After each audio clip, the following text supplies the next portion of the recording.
particular movie, but anyway, I don't know, man. I just a lot of this stuff because again, I'm not well versed enough, but I'd be getting bits and pieces, and every time I look up, it's somebody like attacking because they're using AI, and it's like, bruh, like, did they steal your stuff personally? Like, how are you threatened by this? Because it's gonna happen. You're gonna have AI producers. We already do have, but you're gonna have people like getting beats that are just people with no talent at all going on a computer, typing in what kind of beat they want, prompter, and Nasty getting a word. banging beat.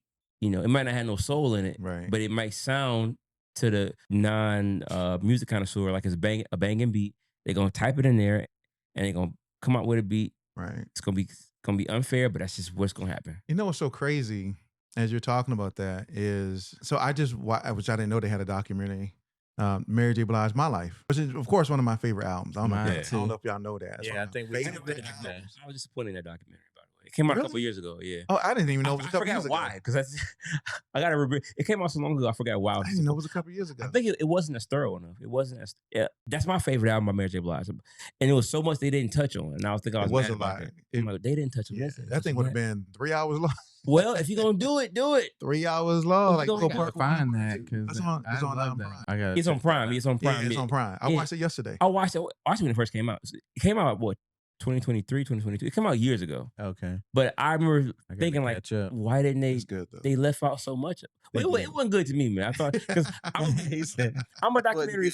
Well, the parts they showed were good, but they left out. If you want to do a documentary, like you gotta. What did they leave out?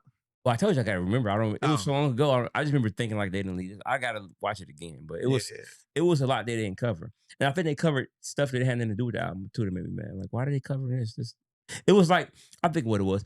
It was a mixture. It was like a Mary J. Blige history. Mm-hmm. Like pick a. It's gonna be on the album or Mary J. Blige. It's like a bio.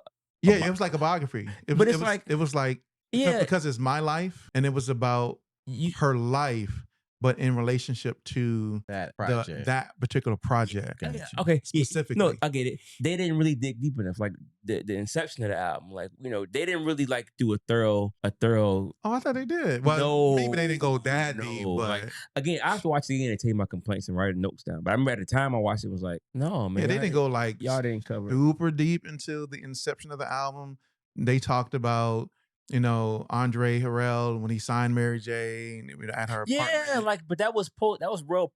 It's like they didn't. That was before the album. Yeah, like they didn't. Yeah. It was before the album, but it was talking about her life, because everything that's in the songs is a reflection of the things that she went through in her life. When she talks about being molested at 5, when she talks about being abused by KC, right?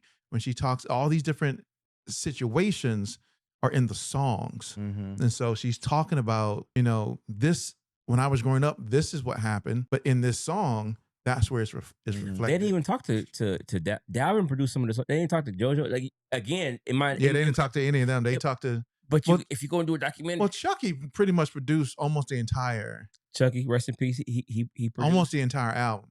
Yeah, it was right after he died. It was when it came out. So he died during the pandemic. It was right after. It was around that time, a few years ago. But I just remember feeling unsatisfied. I liked it. I enjoyed it. I thought it was cool. I enjoyed the stuff I saw. But I'm like, they didn't, like, for example, the Malice at the Palace, the whole brawl basketball.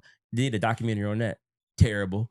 it was like 1 hour long. Like, how you going? They left so much stuff out.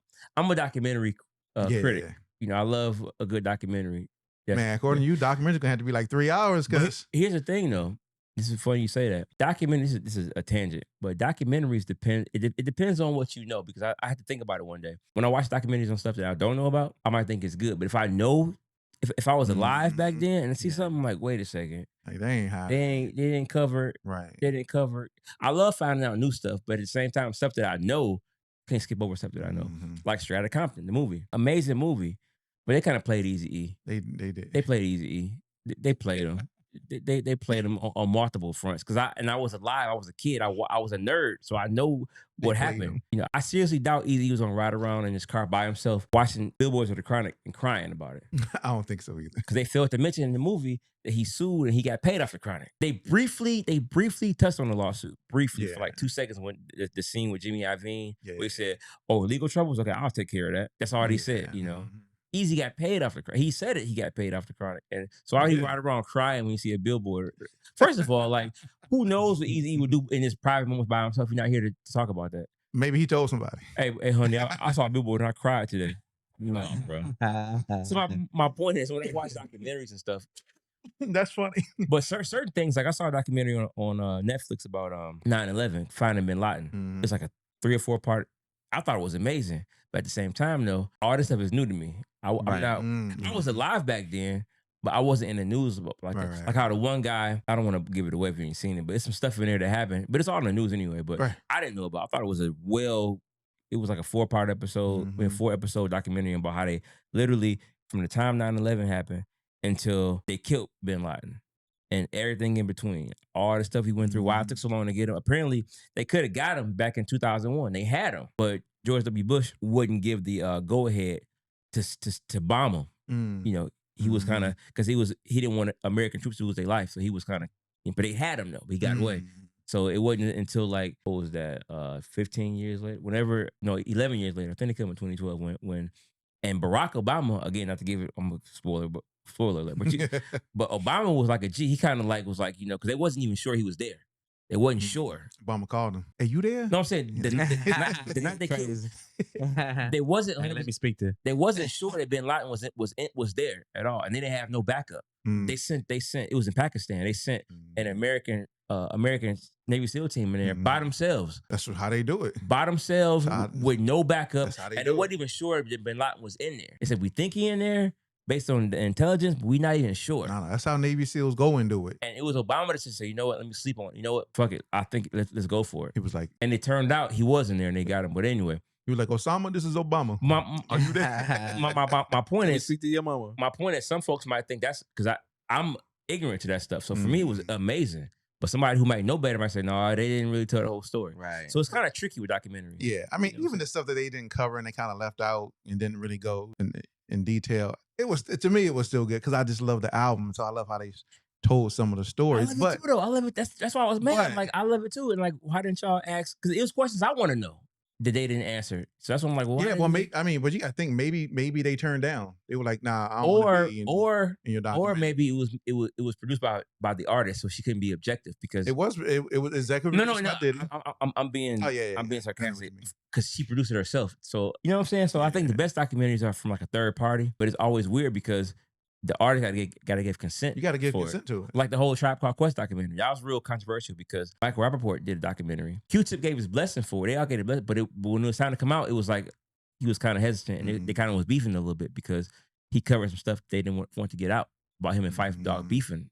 And it was like, well, I don't know about that. Is it factual? So, but it was like, it made a good documentary because it was by a third party who was a fan who was objective. Wanted to tell the whole story. Yeah, and it was good because Q-Tip was kind of like, and they ended up making them after. They would end up being cool afterwards. But it was like, it was good because Q-Tip was even like, I don't know about this, man. I don't know why you don't be showing our dirty laundry. But that's what the documentary was thorough. But it's hard to get that when the artist does it themselves. I guess I don't mean to go on. But my point was that as I was watching that documentary, they were talking about a lot of different emotions and things that she went through, which of course is why that album turned out to be what that album is. And through that, she was having conversations with people, with fans, and the fans would come up to her and talk about, you saved my life. I was thinking about jumping off a bridge and boom, I heard your song and it saved me. And that's the point I was making. AI can't do that, right? I mean, you can make a song that sounds like that, but that emotional connection, because all throughout the thing, people were saying, I felt connected to her. Can people, and that was in this video that I made, is that I think somewhere we're going to be creating like a parasocial type of environment where people are going to have emotional attachment to AI artists. And these artists aren't even real.